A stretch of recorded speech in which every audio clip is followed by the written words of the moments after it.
Мне прыйшло ўжо трэцяе запрашэнне на лета, на вяселле. Гляджу на іх і думаю: мне ж хутка 30, а я ўсё адна.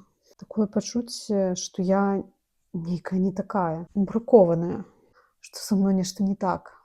А хто вырашыў, што так гэта абавязкова выйсці замуж? Ну як хто? Гэта ж відавочна.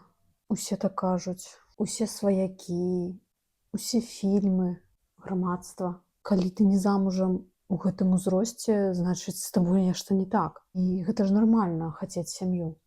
Хацець сям'ю гэта нармальна.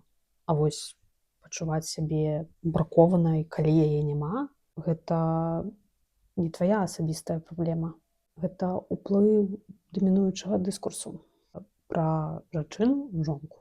Гэта ідэя захапіла ўладу і кажа, што твая каштоўнасць як чалавека залежыць толькі ад наяўнасці штампа. Захапіла ўладу. То бок гэта не са мной нешта не так? Гэта не з ідэяй нешта не так.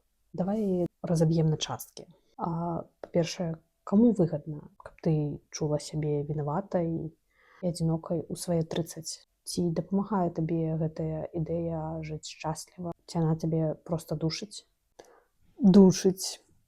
Гэта дакладна. Калі яе разабраць, дык аказваецца, што мне зараз зусім не абавязкова бегчы пад вянец.